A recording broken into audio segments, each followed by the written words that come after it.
యుద్ధం అని మీరు అంటున్నారు. ఓటు ఎన్కౌంటర్ అని పౌర హక్కుల సంఘాలు అంటున్నాయి. పోలీసులు మాత్రం ఎన్కౌంటర్ అంటున్నారు. ఈ మూడిట్లో ఏ పదం వద్దాం వాడు ఎందుకంటుంటానంటే ఇక్కడి నుంచి ప్రజలు ఏం చేస్తుండ్రు, ఇదేం కాదు ఇది. కొన్ని ప్రాంతాలు ఎందుకు విస్తరించలేదు? కేవలం ఈ మీరు చెప్తున్న ఛత్తీస్గఢ్, జార్ఖండ్, ఈ ప్రాంతం, ఒరిస్సా మాత్రమే పరిమితం. నార్త్ ఈస్ట్ విస్తరించలేదు. ఎందుకు విస్తరించలేదు? సిపిఐ చెయ్యింది, సిపిఎం చేయండి, మావోయిస్ట్ పార్టీ చేయండి. రూల్ ఆఫ్ లా అంటుండ్రు. రూల్ ఆఫ్ లా అంటే రూల్ ఆఫ్ పోలీసులు చేసేది రూల్ ఆఫ్ లా అనే. ఒక్కడ చనిపోతే మళ్ళీ ఒకటి పెరుగుతుంది. Welcome to I Dream. దండకార్యంలో ఇకపై కాల్పుల మూత ఆగాలంటే ఏం చేయాలి? అటు ప్రభుత్వం ఏం చేయాలి, ఇటు పీపుల్స్ వార్ ఏం చేయాలి? మావోయిస్టు పార్టీకి నష్టం జరుగుతుందని ప్రకటనలు వస్తున్న నేపథ్యంలో పోలీసుల వైపు నష్టం జరగకుండా, మావోయిస్టు పార్టీకి నష్టం జరగకుండా ఇద్దరి మధ్య నలిగిపోతున్న ఆదివాసీల అభివృద్ధి కోసం ఏం చేయాలి? ఈ సమస్యకి శాశ్వత పరిష్కారం కావాలంటే ఏం చేయాలి? దీని విషయమై మనతో మాట్లాడడానికి మావోయిస్టు పార్టీ కేంద్ర కమిటీ మాజీ సభ్యుడు జంపన్న గారు ప్రస్తుతం అంత లైవ్లో ఉన్నారు. ఆయన అడిగి ఈ సమస్య పరిష్కారం అవుతుందా, ఈ దీర్ఘకాల యుద్ధాన్ని నడుస్తూనే ఉంటుందా, లేదు ఏం చేస్తే దీనికి పరిష్కారం దొరుకుతుంది? ఇటీవల జరిగిన దంతెవాడలో జరిగిన ఒక ఎక్స్చేంజ్ ఆఫ్ ఫైర్ అంటారా, లేదా యుద్ధం అంటారా అనే విషయాన్ని ఆయన అడిగి తెలుసుకుందాం. నమస్తే అన్న. నమస్తే అంటే దంతెవాడలో జరిగిన మన ఇష్యూలో 31 మంది ప్రాణాలు కోల్పోయారు. అది బాధాకర సంఘటన. అది మీరు అందులోంచి వచ్చారు కాబట్టి అందులో వీళ్ళందరూ మీ సహచరులే ఉంటారు బహుశా, నాకు తెలిసి. సహచరులు కోల్పోయిన పట్ల మీకు బాధ అనిపిస్తుంటుంది. వాళ్ళని అమరులు అవ్వడం కూడా మనం దాన్ని ఖండించాల్సిన విషయమే. ఇది ఎప్పుడు అండి? ఇవాళ ఈరోజు పార్టీకి జరిగింది, రేపొద్దున పోలీసులు చనిపోతుంటారు. ఇద్దరు మంది ఆదివాసులు, కొంతమంది మన జరిగిన సంఘటనలో కూడా 31 మందిలో సగం మంది ఆదివాసులు అనే విషయం కూడా వార్తల్లోకి వస్తున్నాయి. అంటే కొంతమంది మాత్రమే పార్టీ వాళ్ళు ఉన్నారు, అక్కడ ఏదో సమస్య కోసం వచ్చిన ఆదివాసుల మీద కూడా కాల్పులు జరపడం పట్ల వాళ్ళు కూడా చనిపోయారని వార్తలు వస్తున్నాయి. అంటే పోలీసులకి ఇటు పార్టీకి మధ్యన ఆదివాసులు నలిగిపోతున్నారు. దీనికి ఈ సమస్య పరిష్కారం ఏంటి? గవర్నమెంట్ చాలా క్లియర్గా చెప్తుంది, చర్చలకు వస్తే కరెక్టే, లేదా 2026 సరికి దీనికి పూర్తిగా ఫుల్ స్టాంప్ పెడతామంటూ గవర్నమెంట్ ప్రకటించింది. ఇదంతా ఏ పని అంటారా? ఒకటి ఏంటంటే ముందుగా స్పష్టం చేయాల్సిన విషయం, ఇప్పుడు జరుగుతున్న యుద్ధం ఇది. నేను మాట్లాడేది యుద్ధం అంటున్నాను. నేను ఇది ఎన్కౌంటర్ కాదు. యుద్ధం అంటే సాధారణంగా అంతర్గత యుద్ధమా? అంతర్యుద్ధం. ఇది అంతర్గత యుద్ధం కాదు. అంతర్యుద్ధం అంటే దేశం లోపల ఇంటర్నల్గా జరుగుతున్నది. ఇది ఎక్స్టర్నల్గా అంటే విదేశాలతోటి మన భారతదేశం యుద్ధం చేయటం లేదు.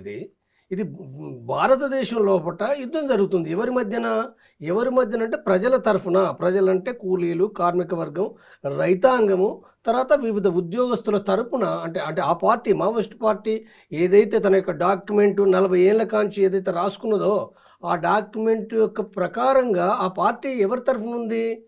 పీడిత ప్రజల తరఫున. అంటే భూస్వాములకు వ్యతిరేకంగా, పెట్టుబడిదారులకు వ్యతిరేకంగా ఆ పార్టీ సాయుధ పోరాటాన్ని ఆరంభించింది.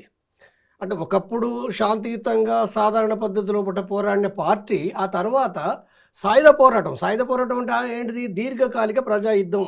అంటే స్పష్టంగా ఆ పార్టీ దీర్ఘకాలిక ప్రజాయుద్ధం ద్వారానే ఈ దేశంలో విముక్తి సాధించి, అంటే ఆ పార్టీ అనుకునే లక్ష్యం నూతన ప్రజాస్వామిక విప్లవం, ఆ తర్వాత కమ్యూనిజాన్ని నిర్మించాలని ఒక లక్ష్యాన్ని పెట్టుకుంది అది.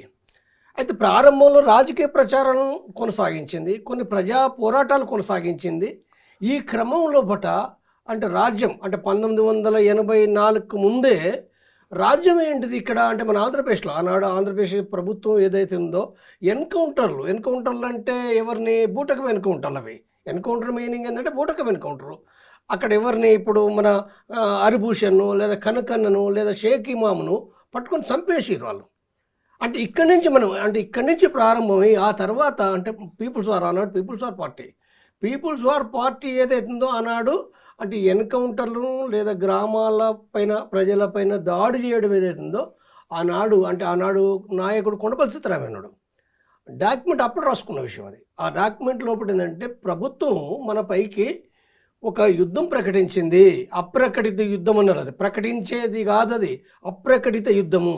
కాబట్టి ఈ యుద్ధాన్ని ఓడించాలంటే తప్పనిసరిగా మనం యుద్ధాన్ని అంతర్యుద్ధంగా మార్చాలి, ఈ యుద్ధాన్ని పొడిగించాలి, ఈ యుద్ధం ఏదైతుందో గెరిల్లా యుద్ధం చేయాలనే విషయాన్ని అప్పుడు రాసుకొని దాని ప్రకారం ఏంటంటే దళాల నిర్మాణం అంటే సింగిల్ ఆర్గనైజర్ నుంచి 3, 5, 7 తర్వాత నెక్స్ట్ ప్లాటూన్స్ బై కంపెనీ, తర్వాత బెటాలియన్గా, అంటే ఒక గెరిల్లా యుద్ధం లోపల మిలిటరీ ఫార్మేషన్స్ కూడా ఏంటంటే డెవలప్ అయినాయి మావోయిస్ట్ పార్టీలో.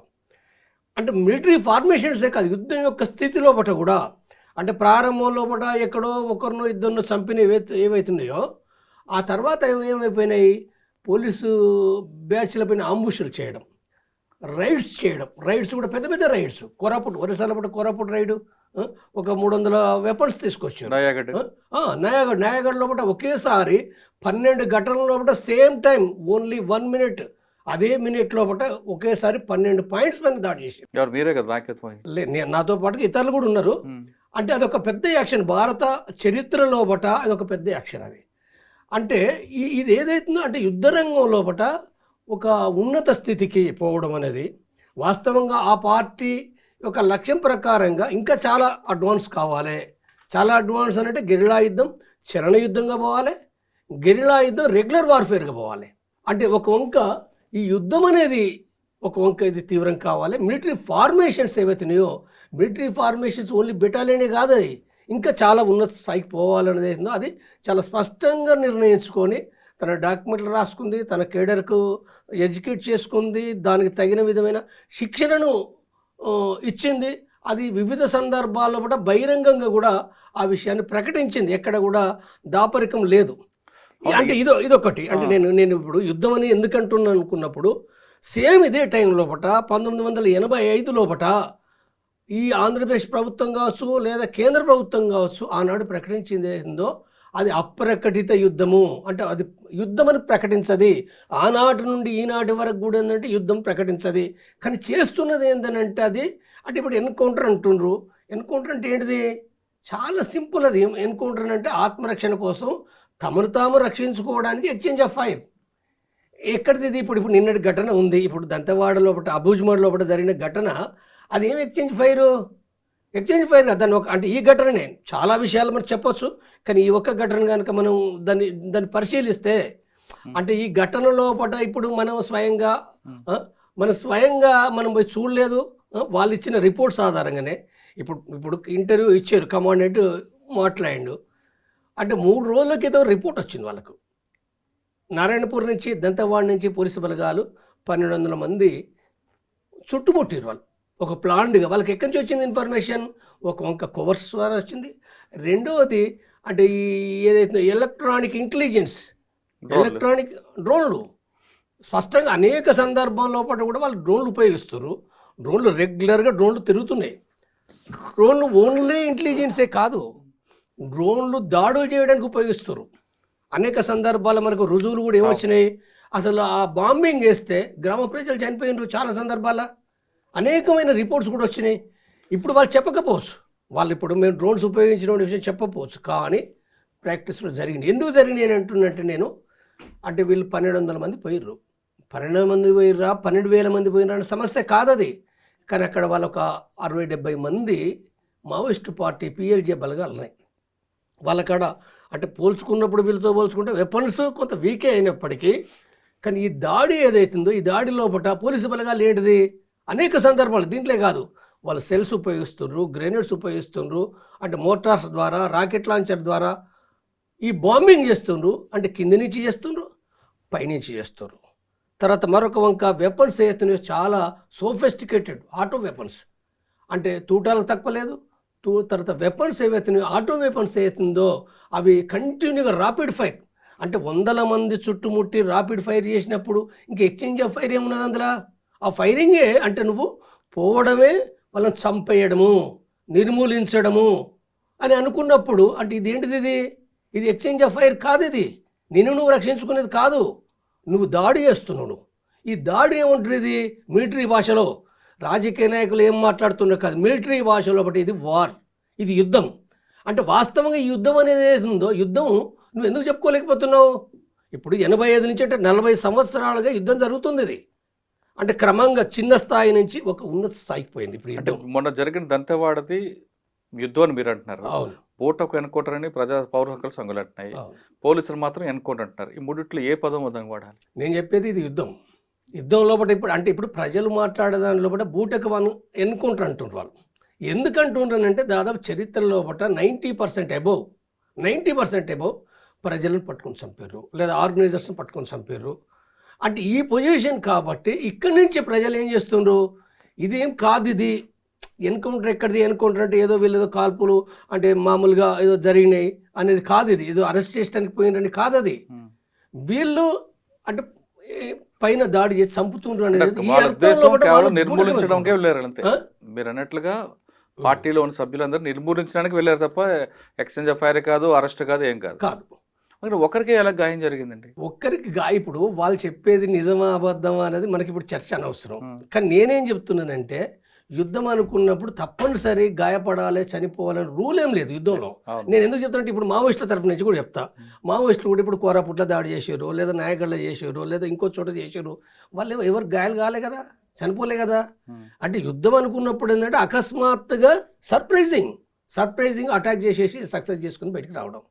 అంటే నేను ఇక్కడ చెప్పేది ఏంటంటే ఇప్పుడు బలగాలు వాళ్ళు మావోయిస్టు పార్టీ పిఎల్జే బలగాలు వాళ్ళు చెప్తారు మేము యుద్ధం చేస్తున్నాం అనే విషయం చాలా స్పష్టంగా చెప్తారు. ఈ యుద్ధం చేయడం వాస్తవంగా ఏంటంటే రాజ్యాంగ వ్యతిరేకం ఇది. ఇప్పుడు ఈ యుద్ధం అనేది ఏందో రాజ్యాంగ వ్యతిరేకమైంది అది. ఇప్పుడు ఈ ప్రభుత్వం ఈ బలగాలు ఎందుకు చెప్పుకోలేకపోతున్నాయి? వాస్తవంగా యుద్ధం అనేది కూడా రాజ్యాంగ వ్యతిరేకమైంది. ఎందుకు వ్యతిరేకమైందంటే యుద్ధం అంటే ఏంటిది? యుద్ధమును విదేశాలతోటి యుద్ధం చేస్తావు, కానీ వితింది ఈ దేశ ప్రజలు ఏదైతుందో ఈ దేశ ప్రజలకు సంబంధించింది అనేక కారణాల రీత్యా వాళ్ళు కొన్ని పోరాటాలు, కొన్ని తిరుగుబాట్లు చేస్తారు. ఏ దేశంలోనైనా చేస్తారు కాబట్టి వీటిని అణచడం అనేది ఫస్ట్ ఏంది, దీని యొక్క ఆర్థిక రాజకీయ సమస్య ఏంటిది, దీన్ని ఎట్లా సాల్వ్ చేయాలనేది ప్రభుత్వాలు మూలాలకు వెళ్ళాలి. రాజ్యాంగంలో ఉన్న విషయం ఇది, భారత రాజ్యాంగంలో ఉన్న విషయం కాబట్టి నువ్వు దాన్ని సాల్వ్ చేయాలి. ఈ సాల్వ్ చేయకుండా నేను అణచేస్తున్నట్టు ఎట్లా అంటే అణచేస్తున్న భాష ఒక ప్రభుత్వ నాయకులు మాట్లాడడం కరెక్ట్ కాదు. అది మిలిటరీ పరంగా కొంతమంది పోలీస్ అధికారులు మాట్లాడచ్చు, లేదా నక్సలైట్లు మాట్లాడతారు, నక్సలైట్లు వాళ్ళ సిద్ధాంతం అదే కాబట్టి వాళ్ళు మాట్లాడతారు. కానీ ఒక గవర్నమెంట్ తప్పనిసరిగా తన ప్రజలకు సంబంధించిన విషయంలో తన భాష కరెక్ట్ ఉండాలి. భాష మాత్రమే కాదు, అనుసరించే విధానం ఏదైతుందో దాన్ని పరిష్కరించడానికి ఎవరు పరిష్కరించాలి? ప్రభుత్వం కదా. ప్రభుత్వం పరిష్కరిస్తామంటే ఒక ఉద్దేశం ఉంటుంది, అణిచివేస్తామంటే ఇంకొక మీనింగ్ వస్తుంది కదా. అవును, వేరే మీనింగ్ వస్తుంది. అణిచివేస్తామని అంటేనే కథ నువ్వు పూర్తిగా మిలిటరీ పైన ఆధారపడుతున్నావు. సమస్యను పరిష్కరిస్తామంటే ఒక మీనింగ్, కానీ నక్సల్ సమస్య 2026లో అణిచివేస్తామంటుంది ఇక్కడ. అవును, మనం ఏ విధంగా అర్థం చేసుకోవాలి? అంటే ఈ భాష ఏదైతే ఉందో ఏమాత్రం కూడా ఇది పరిష్కరించే ఉద్దేశం లేదు. దేశంలో ఇప్పుడుగా దాదాపు నక్సలిజం ఎప్పుడైతే స్టార్ట్ అయినప్పటి నుంచి కూడా ఏంటంటే అందరూ మాట్లాడుతారు దేశవ్యాప్తంగా, ప్రతి ఒక్కరూ. ఓన్లీ మావోయిస్టు సంఘాలు మాత్రమే కాదు, అనేక మంది కాంగ్రెస్ కూడా మాట్లాడింది కదా. కాంగ్రెస్ మాట్లాడింది, కొన్ని సందర్భాల్లో బీజేపీకి సంబంధించిన వాళ్ళు కూడా వివిధ సందర్భాలు ఆ నాయకులు కూడా మాట్లాడినవి ఉన్నాయి. అంటే ఈ సమస్య ఏంటిది అంటే రాజకీయ ఆర్థిక సమస్య. మరి రాజకీయ ఆర్థిక సమస్య అనుకున్నప్పుడు దాన్ని పరిష్కరించాలి కదా.